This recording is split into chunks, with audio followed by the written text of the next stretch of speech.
This program is brought to you by the Georgia Neurosurgical Institute. For over 50 years, rendering neurosurgical care to patients of all social conditions, treating complicated problems involving the brain, spine, spinal cord, and peripheral nerves, endeavoring to encourage quality care, medical research, innovation, and education on a local, national, and international basis.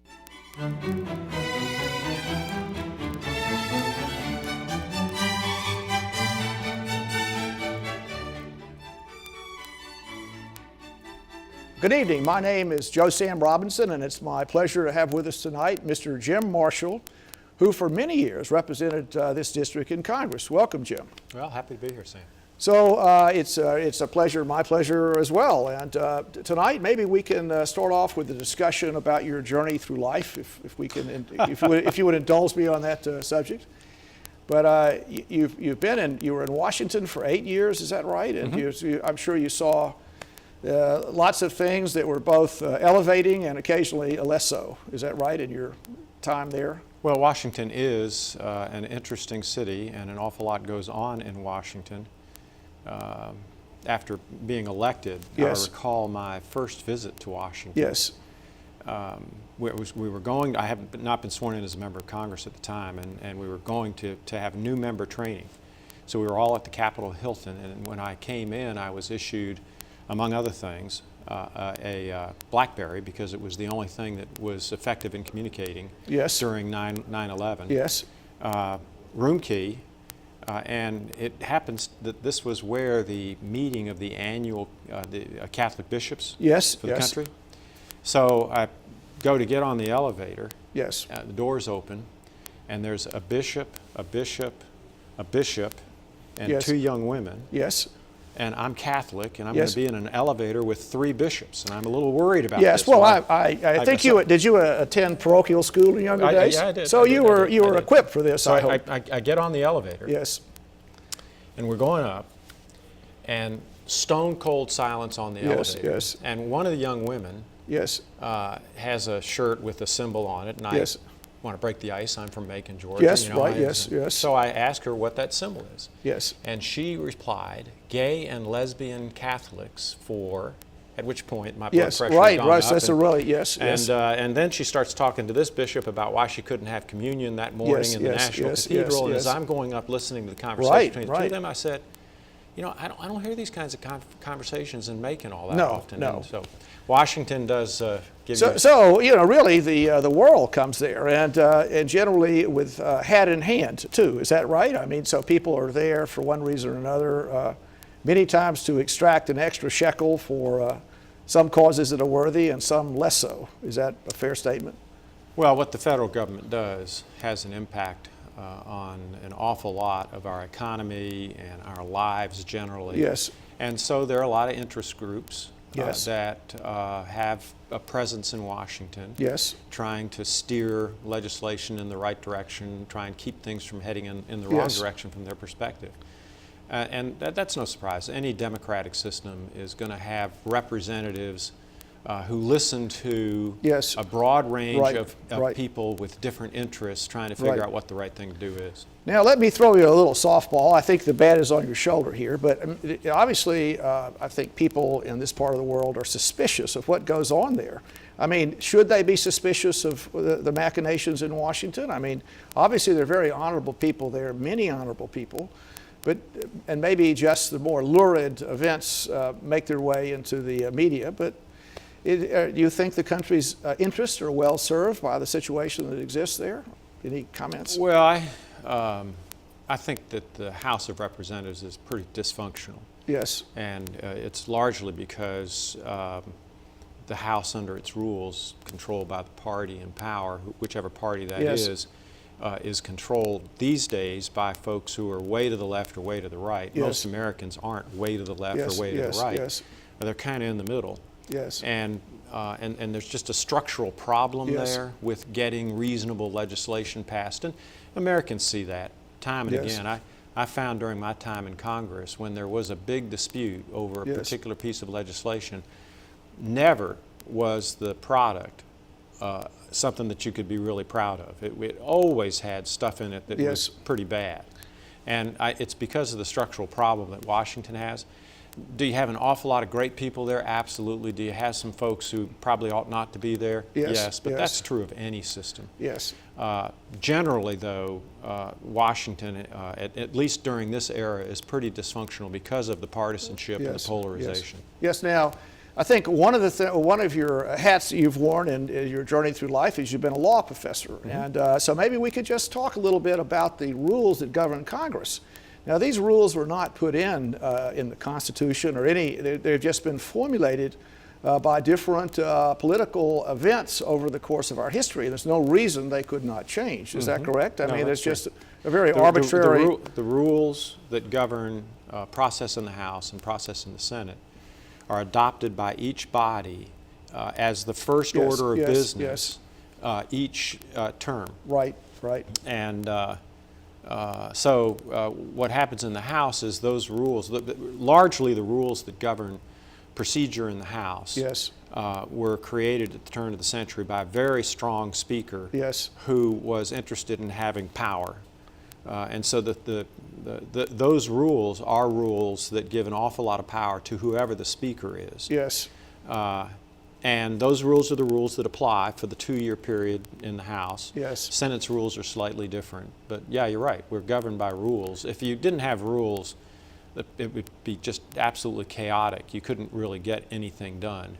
And so rules are necessary, process is necessary. The process that we happen to have right now gives an awful lot of power to the Speaker. So there could be an argument just in the debate about which way the ship of state is sailing. I mean, I'm not sure that people commonly are aware of exactly the limitations that these rules can impose in confrontational times. What the rules, I'd like to see them changed. Yes. To give more power to the middle. Yes. But as things stand now, the party that has the majority typically elects the Speaker. It's rare that that does not happen. The Speaker has an awful lot of power and to control the agenda. And the effect of the polarization that exists right now, the fact that so many of the folks who are in Congress are way over here or way over there, is that the Speaker, relying on the majority of the people in the Republican Party or the Democratic Party to remain Speaker, is way over here or way over there. And it's not good for the country. You really want to have a Speaker who's the Speaker of the House. You can have lots of diverse interests. You ought to have lots of diverse interests in the House of Representatives. But you ought to have whoever's leading the House, the sort of the committee that's in charge, ought to be looking at all of those that group and try and pull that group together, and that's just not the way it's been in recent years. Well, let's talk about power dynamics in Washington. I mean, what you mentioned power, you mentioned the rules that enable the Speaker of the House to control things. How about the power of money there? The money that's collected by the respective parties to support congressional elections or maybe committee assignments, or what is it that is the glue that makes this process, I guess, in some ways work? Well, or not work. If what you're asking is, do members and do the two parties raise a lot of money in order to try and get reelected or to get elected to start out with, the answer is yes, they do. There are strict rules in place that are designed to limit the interest of special interests, the effectiveness, the ability of special interest money to actually control the political process. And so contribution levels are kept down. If you're raising $2 million and the most you can raise from a given source is $5,000, that source is not likely to have a great deal of influence over your specific agenda. It is certainly true that third parties now, in a number of the cases that have been decided by the Supreme Court recently, third parties can weigh in and have an awful lot of impact on different congressional races. And I don't disapprove that. I think that's all part of our system. You do have some people who are just corrupt and they get power and they use it inappropriately. Duke Cunningham, for example, a Vietnam veteran, a fighter ace, you know, what he did as an appropriations chair was just despicable. Well, why don't you? But that doesn't happen Right, very right. often. Now, There are not very many people like that up there. Now, Duke Cunningham, I'm not sure we're aware of his sins just offhand, but he presumably did some bad things and Duke betrayed the trust was of the people. He was a Vietnam vet. That's one of the things that really irritates me about it. But Vietnam vet, well thought of, from California, had been in Congress for quite some time, had some seniority. Yes. And then used that seniority very inappropriately to line his own pockets. Yes. Pled guilty. Yes. Is in jail, I think, right now. Yes. Should be in jail a lot longer than he was actually sentenced for. That's my view. Yes. So you do have problems like that, but they're limited. For the most part, the folks that I met and worked with daily in Yes. Congress are good people. They have strong views about certain subjects. Yes. You know, I get along with both sides. Yes. And unfortunately, too many of them are way over here or way over there, and it's very difficult for them to come together. Now, you've mentioned the middle, and so I think you try to sail the ship between the, let's see, these, I guess, the ferocity on both sides of the aisle. You tried to adopt the middle course. Is that a difficult thing to do in your experience there? Is that a hard task?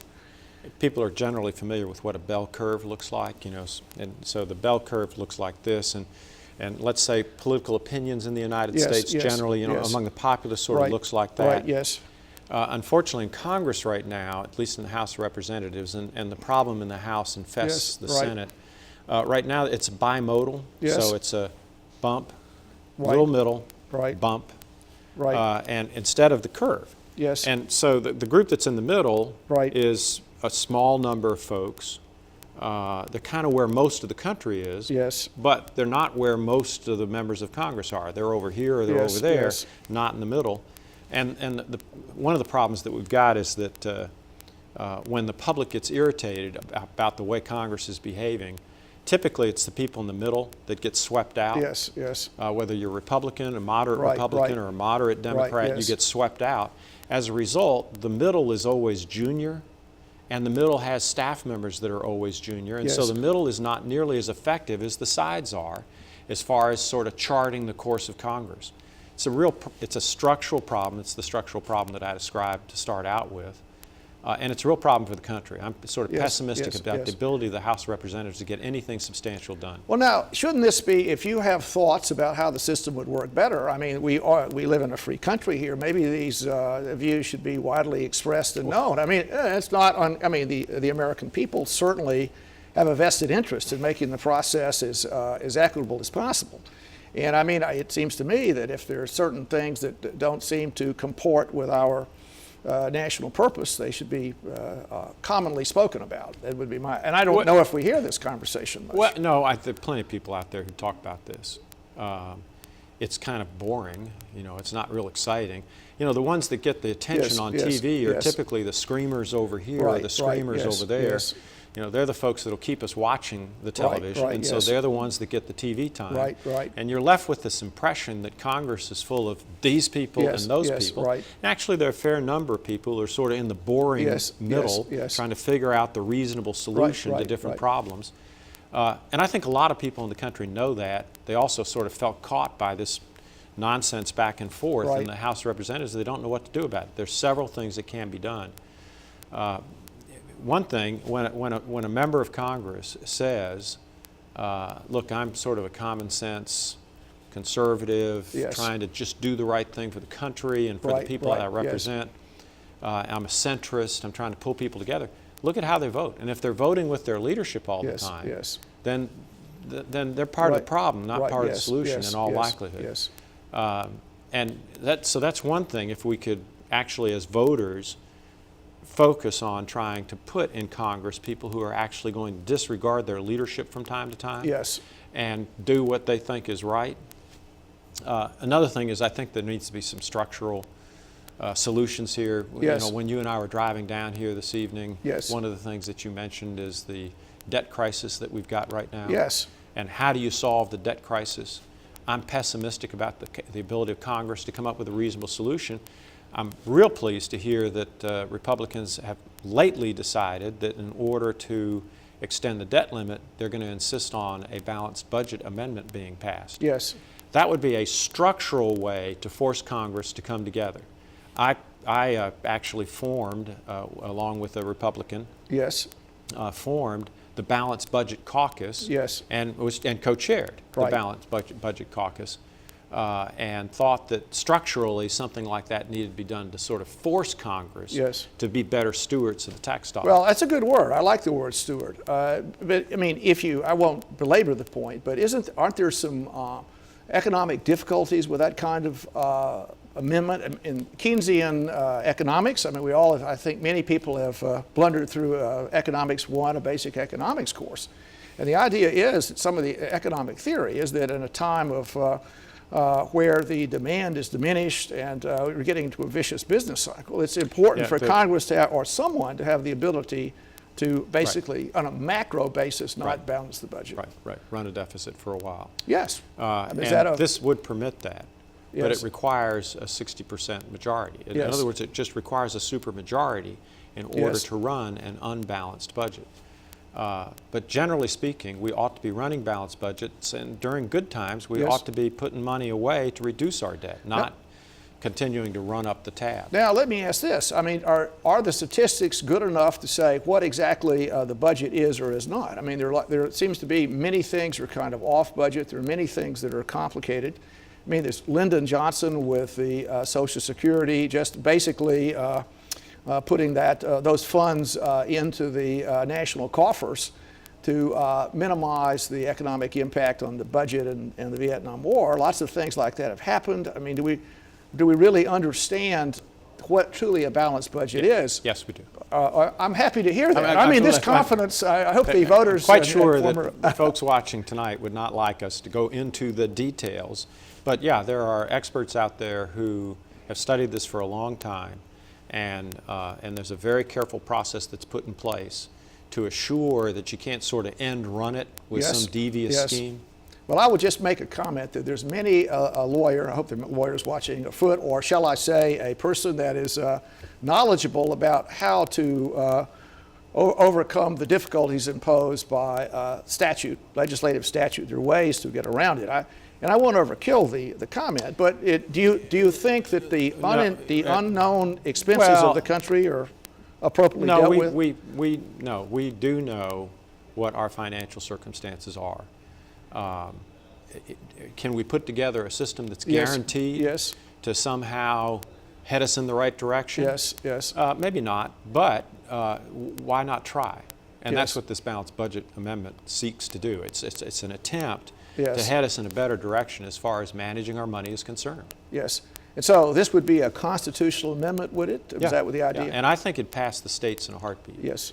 And we've had a very small, we've had 10,000 some odd constitutional amendments proposed. Very few actually presented to the states.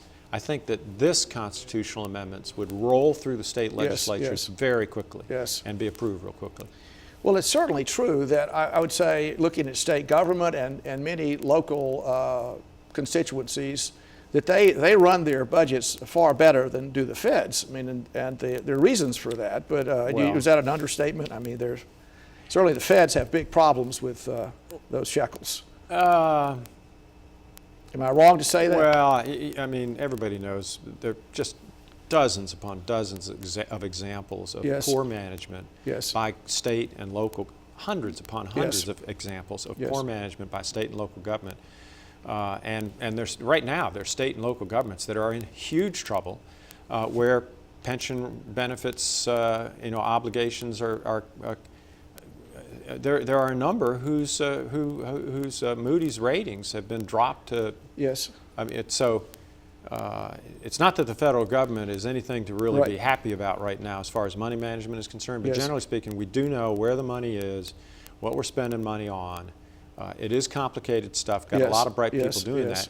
Just structurally right now, we're running deficits that we ought not to be running. Well, it's obvious that the country, this is, if you drew the curve of the Soviet Union, their defense expenditures and how unsustainable they were. I mean, you could make the case that brought the Soviet Union down. And if you look at our entitlement programs, well, I mean, yes, You think only health care? Well, no.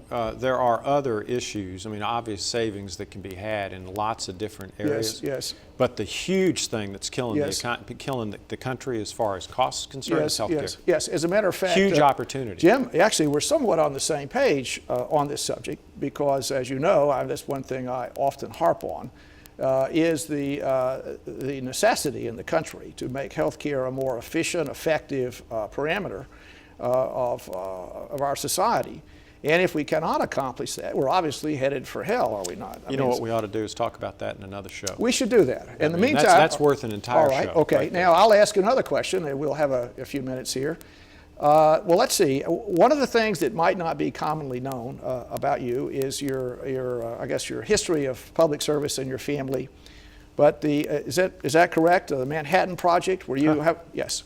Is that a commonly known story about your grandfather? Your grandfather and the atomic bomb. Is there a story behind that? My grandfather was the original officer charged to organize and command the atomic bomb project. He was in charge of the Manhattan Project, founded Oak Ridge, Tennessee.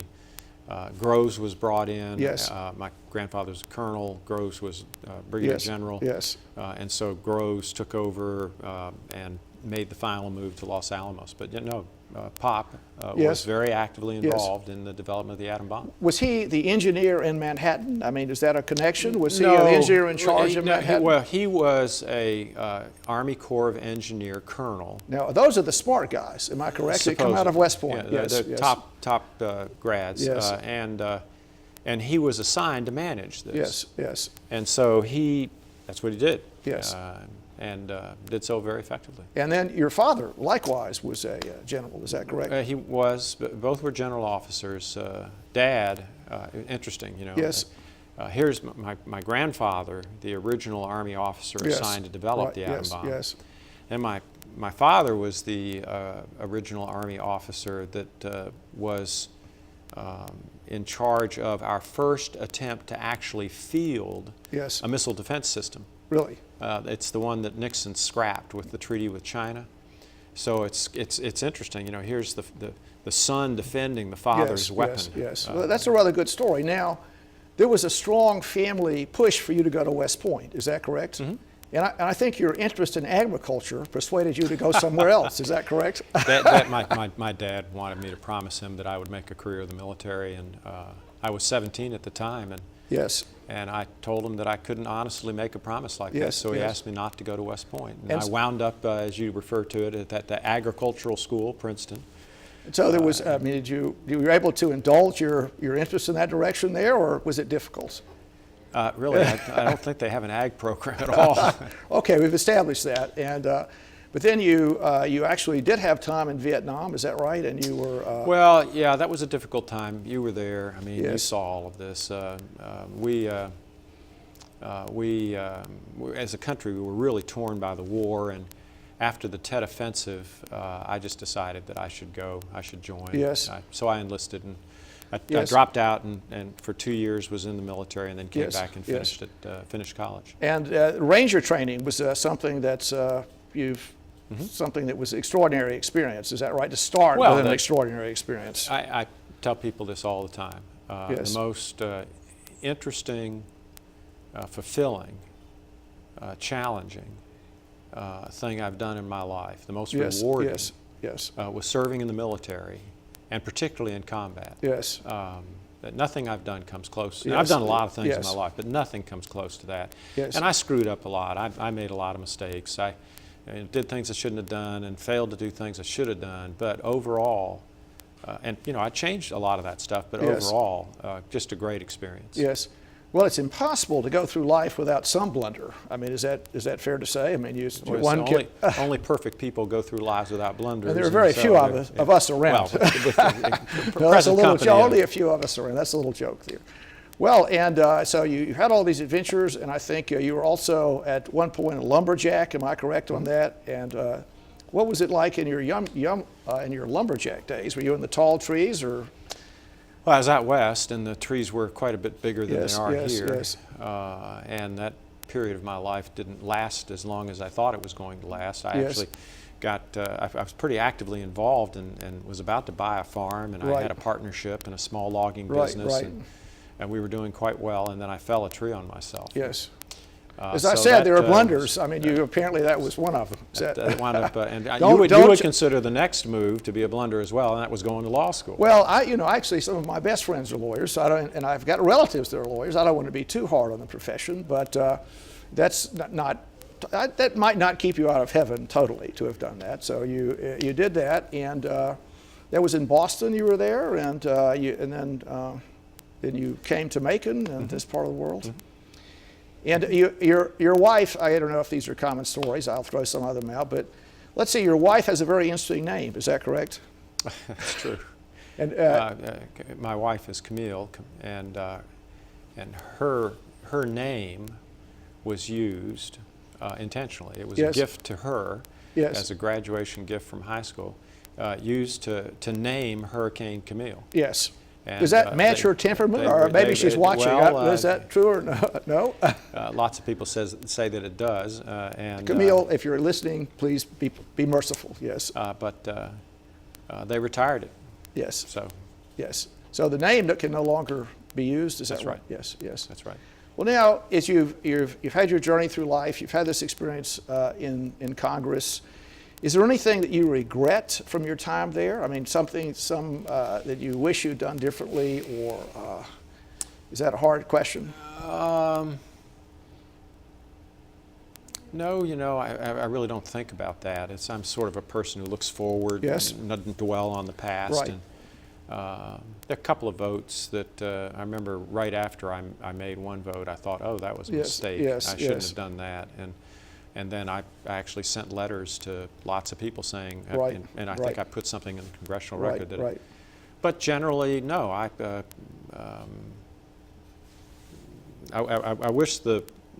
wish Congress was not as dysfunctional as it is. Right. But I had a great staff, a great group of people who helped an awful lot of folks in lots of different ways. Right. It was a real privilege to be able to help a lot of people. Yes. And then it was a real privilege to be able to work on issues that are important to the country and to its future and to Middle Georgia and Middle Georgia's future. So I enjoyed that. I like working. Yes. It certainly gives you plenty of opportunities to do it. And it was an honor to serve. Right. Now, let me ask you a slightly easier question in our remaining time. What is something that you thought you made a good contribution, something that you're proud of in your time there, something that you say, well, I'm pleased I did that as you wake up? Well, I've worked very closely with the 21st Century Partnership here and the folks on the base to sort of insulate the base and to grow the base. And, we had lots of different successes. Worked closely with Saxby on lots of different projects. When I first got to Congress, I led a big charge with lots of help from service organizations, but I sort of structured this and led a big charge to eliminate what I refer to as the disabled veterans tax, military retirees, not getting disability benefits. If they were a civilian retiree from the federal government, they get a disability benefit, but if you're a military retiree, Max Cleland, for example, imagine somebody like Max, who made it all the way to retirement and didn't get compensated for the disabilities, lost 3 limbs in service to the country.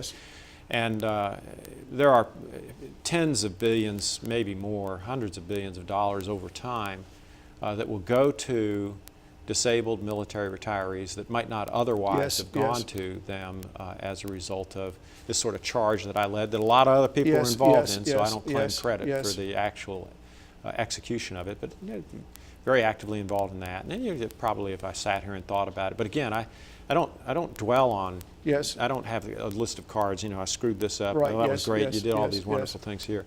It's sort of looking forward and what to do next, that sort of thing. Well, Jim, thank you so much for being here. And you've got some time left before you go underground, so hopefully you'll have some more adventures. So thank you so much for coming. Sir. Thank you. Thanks.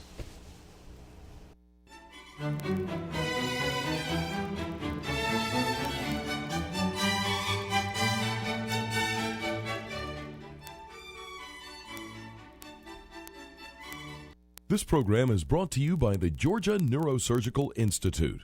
For over 50 years, rendering neurosurgical care to patients of all social conditions, treating complicated problems involving the brain, spine, spinal cord, and peripheral nerves, endeavoring to encourage quality care, medical research, innovation, and education on a local, national, and international basis.